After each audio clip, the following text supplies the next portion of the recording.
आपको ही उठाना पड़ूंगा। राम जी ने कहा कि देखो भैया ससुराल किसी बात है, अपने आप खड़ो है जा।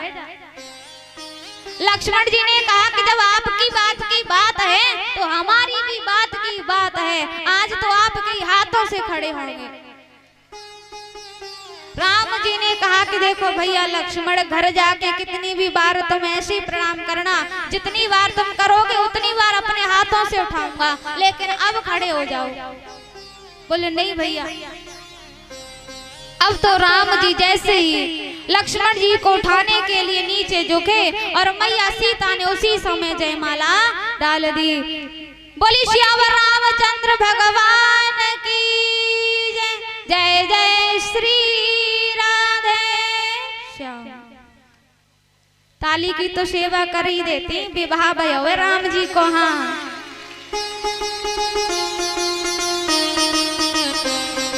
अब तो महाराज जयमाला डाल दी। अब उसके बाद में परशुराम जी आए और जैसे ही परशुराम जी आए महाराज, अब तो परशुराम जी को देख करके देवता थर थर कांपने लगे। लगता है अब तो सबके सर कलम होंगे। अब तो परशुराम जी आ गए, अब पता नहीं क्या होगा। अब तुम्हारा जैसे परशुराम जी आए, जनक जी के पास आए और आकर के पूछा कि मूर्ख जनक, ये धनुष हमारा, ये जो हमने आपको दिया था, ये तोड़ा किसने है, बताओ। अब बेचारे जनक जी बोले क्या, बोलने से पहले ही अपनी पुत्री सीता आगे खड़ी कर ली। सीता आई और प्रणाम किया। उसके बाद में राम जी ने प्रणाम किया। अब तो महाराज जैसे ही देखा धनुष टूटा है, दो टुकड़े पड़े हैं, और धनुष को टूटा देख करके परशुराम जी क्रोध करते हैं। लक्ष्मण जी ने कहा कि देखो महाराज, बचपन में हमने ऐसे कई धनुष तोड़े और तब तो आपने कोई भी क्रोध किया नहीं था, आखिर इस ही धनुष में ऐसा क्या है जिसके टूटने पर तुम इतना अपार क्रोध कर रहे हो। लक्ष्मण जी की बात सुन करके परशुराम जी का क्रोध और बढ़ता जा रहा था, लेकिन राम जी आए सामने और राम जी ने कहा कि नाथ नाथ संबोधन भंजनिहारा होय केहू एक दास तुम्हारा।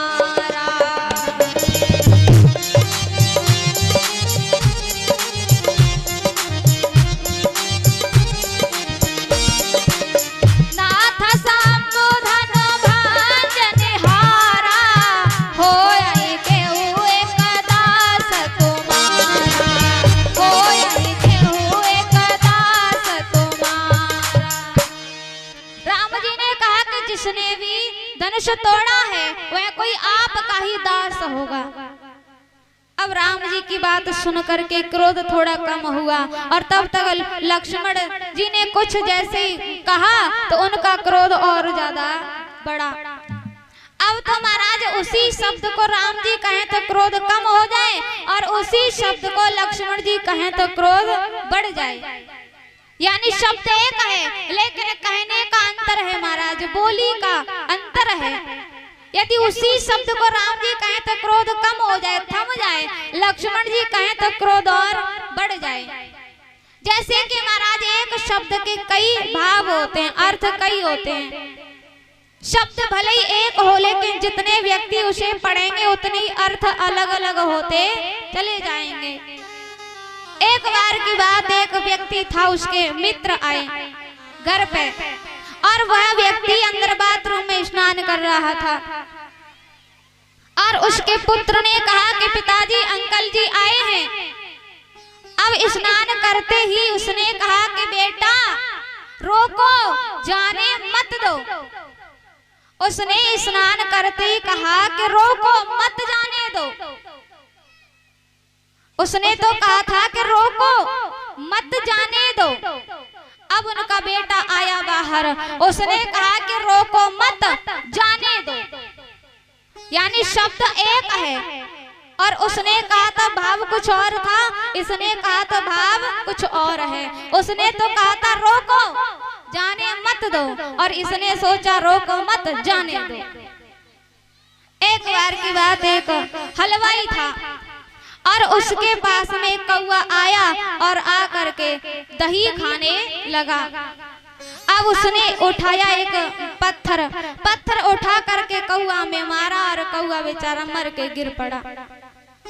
वहीं पर बैठे थे एक कवि ने यानी उन्हें कुछ लिखने के लिए मिला नहीं, तो भट्टी का जो कोयला होता है वो उठाया और उठा करके दीवार पर लिख दिया कि काग दही पर जान गमायो, यानी दही खा के मरा है।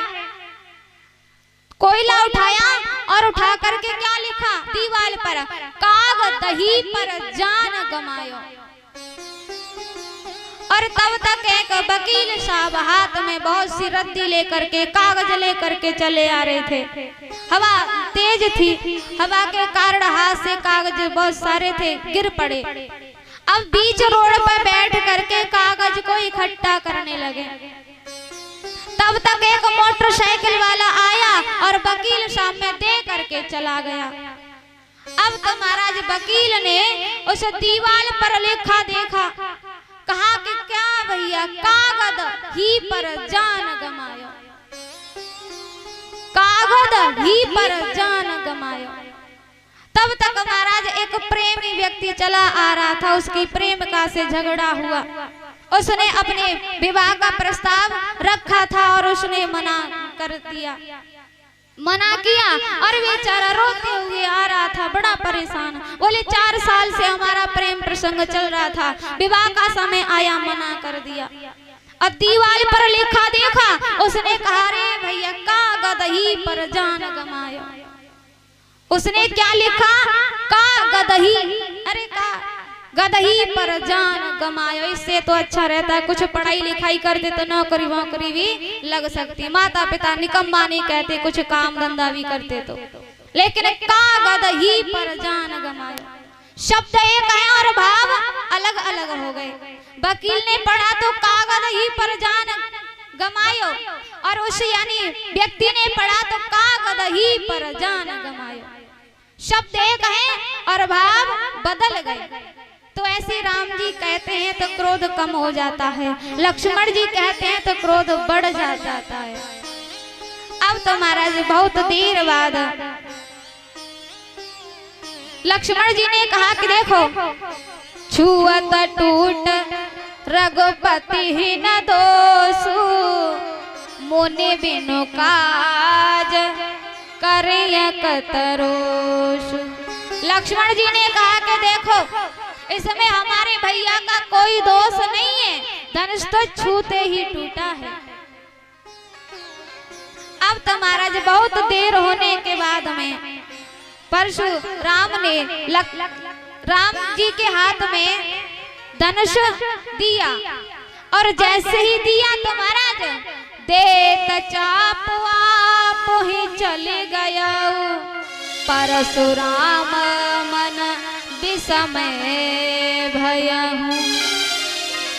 और देते ही वह अपने आप चल गया, और जैसे चला तो महाराज परशुराम जी के मन का संदेह दूर हुआ और राम जी की जय जयकार करते हुए निकल पड़े जंगल की ओर तपस्या करने के लिए। बोली श्री रामचंद्र भगवान की जय। और श्रीमान महेश जी दोनारी से हैं और ये भी 221 की माला से हमारा स्वागत सम्मान करते हैं। भगवान से विनती है, गुजारिश है कि भगवान इनको हमेशा खुश बनाए रखे और धन दौलत से हमेशा भंडार भरे रहें। और सभी जोरदार तालियों के साथ इनका स्वागत सम्मान करें। बोली बांके बिहारी लाल की जय। जय जय श्री राधे। अब उसके बाद में दशरथ जी के लिए पत्र भेजा है कि आप आओ, जल्दी से बारात लेकर के आइए। बारात आई है। अब तो महाराज जनकपुर में चारों भाइयों का विवाह हुआ है। राम जी का विवाह हुआ सीता जी के साथ में, लक्ष्मण जी का विवाह हुआ उर्मिला जी के साथ में, भरत का हुआ मांडवी जी के साथ में, शत्रुघ्न जी का हुआ श्रुतकीर्ति जी के साथ में, और चारों भाइयों का विवाह हुआ। अब जैसे ही विवाह हुआ तो महाराज समय आया विदाई का।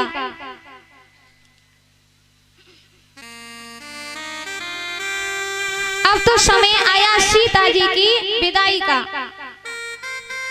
और जब सीता जी की विदाई हो रही है तो सीता जी भी अपनी विदाई पर जोर जोर से रो रही है। जैसे कि आज भी किसी बेटी की विदाई होती है तो वो अपनी विदाई पर जोर जोर से रोती है। और ऐसा नहीं होता कि एक बेटी की विदाई पर केवल माता पिता ही रोते हों। एक बेटी की विदाई पर तो महाराज पूरा खानदान, अड़ोसी पड़ोसी, नाते रिश्तेदार सब रोते हैं। जब बेटी का जन्म होता है तो ये बेटी अपने साथ में 3 चीज लेकर के आती है, शक्ति, लक्ष्मी और खुशियां। जैसे कि घर में बेटी का विवाह होता है और एक पिता के पास में पैसा नहीं होता, लक्ष्मी नहीं होती, लेकिन जैसे ही बेटी का विवाह नजदीक आता है और उस पिता की जेब पैसों से भर जाती है। पैसे चाहे कैसे भी कहीं से भी आए, चाहे कर्जा निकाल करके क्यों ना लेके आने पड़े, लेकिन पिता की जेब पैसों से भर जाती है। जैसे ही बेटी का विवाह नजदीक आता है, क्यों? क्योंकि अभी उनके घर के अंदर लक्ष्मी बैठी है। और जैसे ही लक्ष्मी की डोली की विदाई होती है, बेटी की विदाई होती है, तो उस पिता की पैसों से जेब भरी हुई होती है ना, वो एकदम से पूरी खाली हो जाती है, पूरी खाली हो जाती है। एक पैसा जेब में बचता नहीं है। क्यों? क्योंकि पहले तो उनके पास में घर में लक्ष्मी थी और अब तो लक्ष्मी घर छोड़ करके चली गई। उसी के साथ में जो धन था, लक्ष्मी थी, वो भी चली गई। और दूसरी बात शक्ति, जब बेटी का जन्म होता है तो अपने साथ में शक्ति लेकर के आती है। और जैसे ही बेटी का विवाह होता है तो एक पिता 2-4 महीने से पहले से ही विवाह की तैयारियों में से जुट जाता है कि खाता भी नहीं, पीता भी नहीं, इधर उधर दौड़ता ही रहता है, कहीं यहाँ पर आना, वहां जाना, ये सामान लेकर के आना। लेकिन जैसे ही उस बेटी की शक्ति की विदाई होती है ना, तो वह पिता एकदम से टूट करके एक कोने में जा करके बैठ जाता है। फिर तो सबसे ऐसे हाथ जोड़ करके कहता है कि भैया 2-4 दिन तक मेरे से कोई बात मत करना। क्योंकि अब मुझ में वो शक्ति, वो सामर्थ्य नहीं है कि मैं आपसे 2-4 बात भी कर सकूं। क्यों? क्योंकि पहले तो उसके पास में घर के अंदर शक्ति थी, अरे खाता भी नहीं था, नहाता भी नहीं था, इधर उधर काम में ही बिजी था।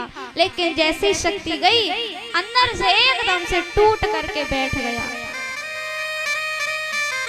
फिर तो सबसे बोलता है कि मेरे से कोई 2-4 दिन तक बात मत करना, मुझ में शक्ति नहीं है, सामर्थ्य नहीं है। और तीसरी बात है आनंद की, खुशियों की। घर में जब किसी का विवाह होता है तो कितनी रोल चोल सी होती है, गीत आनंद होते हैं, बड़े आनंद आते हैं, दूर दूर से नातेदार रिश्तेदार सब आते हैं। लेकिन जैसे ही बेटी की विदाई होती है ना, तो उसी के साथ में जो आनंद होते हैं, खुशियां होती हैं, वो भी सब चली जाती हैं। फिर तो नातेदार रिश्तेदार सब कहते हैं कि भैया अब आपका घर अच्छा नहीं लग रहा, अब तो आपका घर खाने के लिए दौड़ रहा है, अब तो हमें आप आज्ञा देवें जाने की, अब आपके यहाँ पर हमारा मन नहीं लग रहा। और आज जैसे सीता जी की विदाई हो रही है ना, तो सीता जी भी रो रही हैं। और सीता जी तो ऐसे हैं, उनके लिए मनुष्य रोए, उनके लिए तो पशु पक्षी भी विलाप कर रहे हैं, कह रहे हैं कि हे सीते आप हमें छोड़ करके मत जाओ। पक्षी भी सीता जी के लिए रो रहे हैं। और सीता जी की माता पिता जितने भी मिथिला के नर नारी हैं ना, वह सब सीता जी के लिए रो रहे हैं, विलाप कर रहे हैं। सीता जी सबसे कहती हैं कि आप रोइए मत।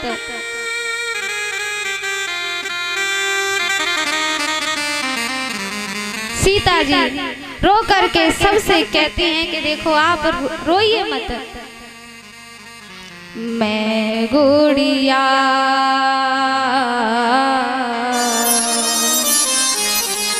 मैं चिड़िया तेरे आंगन की, मैं लाड़ो मैं लाड़ो तेरे आंगन की, मैं बेटी।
इनको तो आज नहीं कल नहीं परसों जाना तो है।